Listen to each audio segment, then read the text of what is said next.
I attended St. Luke's Day School starting at 6 months old, and I was lucky enough to have some great teachers such as Miss Diane and Miss Nan. My family often jokes about my early memorization of nursery rhymes and how I'd recite Humpty Dumpty in the same raspy southern drawl as Miss Diane. I also made two of my best friends that I still have today.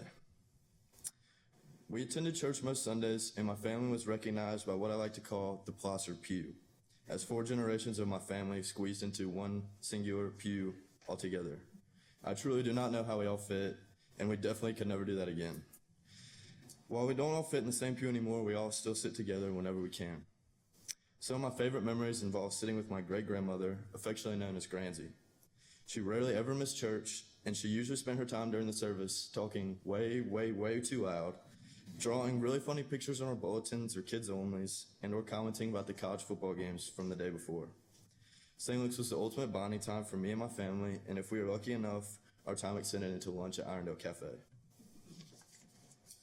Now to the gospel reading we heard this morning from John. What first stood out to me when I saw the lesson for today was the number 14. The number 14 to me is almost as important to my identity as my own name. It is my soccer jersey number, the number I wore on my back for 10 long years of club soccer. Soccer has been in my identity before I was even born. My mom was coaching high school soccer at Woodward Academy in Atlanta up until 6 weeks before I was born.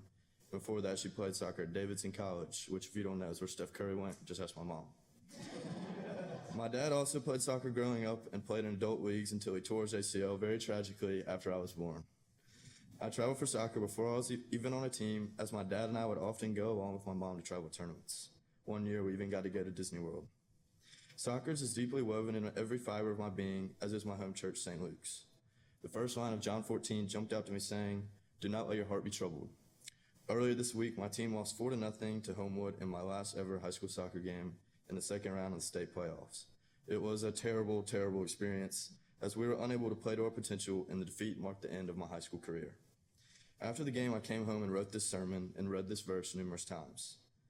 Chapter 14 of the book of John, verse 1 through 14, accurately summarizes my relationship with God, and that everything seems to point to a specific message to follow His path.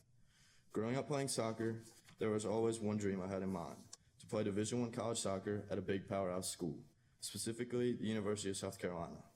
I've been a Gamecock fan since I was a little kid, when I got Alabama and South Carolina mixed up on TV, and then I fell in love with Steve Spurrier, Marshawn Lattimore, Jadeveon Clowney, etc. But today, I stand in front of you as a Division III commit. The path I wanted to take for so long was indeed not the path that I should follow. Last year, as I really ramped up my recruitment, I got in touch with the coaching staff at Sewanee. After meeting with the coaches, touring the school, and seeing the facilities, I still did not really want to go. I was still holding out faith that I could get that big D1 offer. The overwhelming interest from the big schools I was interested in never came. As the summer ended, I made one last trip to Sewanee ID camp. My feelings about the program and the school had shifted, and in late September, I received and accepted my official offer to play soccer at Sewanee.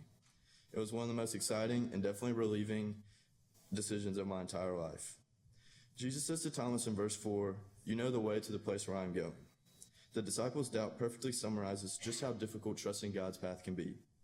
Philip and Thomas want to trust Jesus, but as Thomas says, they don't know where he's going, and how could they possibly know the way? Philip then says, "Show us the Father, and we will be satisfied." Just like these two disciples, I had doubts about this path as well. However, after reading and rereading these verses, the greater the light shines positively on my decision. Looking back, there were several paths I could have taken. I could have gone off to a big school with the majority of my friends and said goodbye to soccer forever. I could have gone to a small D1 school with no friends, possibly never play, and be far from home.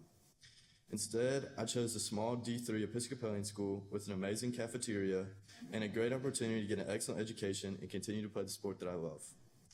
My college decision process undoubtedly made my faith stronger and helped me to better understand that the path I want to follow and/or the decisions I really want to make are not always the one God intends for me. God creates many paths for us, both good and bad, not to help our life be less troubled, but to let our hearts be untroubled. Just as Jesus told the disciples, trust in Him and Him alone, and that path will show itself. Oopsies. I will forever be grateful for St. Luke's and how much it has helped me grow in my faith.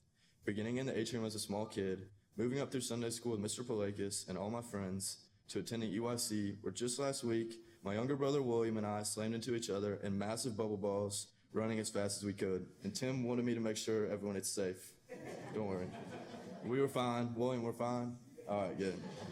However, the lessons I have learned through EYC by attending as much as I can weekly, as well as serving on youth vestry, will forever resonate with me.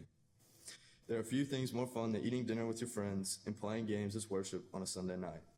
I want to thank Kate and Tim for everything they've done for me. It is rare you have such great youth leaders like them. Kate was my next door neighbor growing up, who always took care of me, walked me to school, and I remember crying when she moved away. Tim always shows up for all of us at our sporting events, and he even came to my Eagle Scout ceremony last Sunday. My time at St. Luke's has been nothing short of incredible, and I'm eternally grateful for everything this church and these people have done for me. Amen. Amen.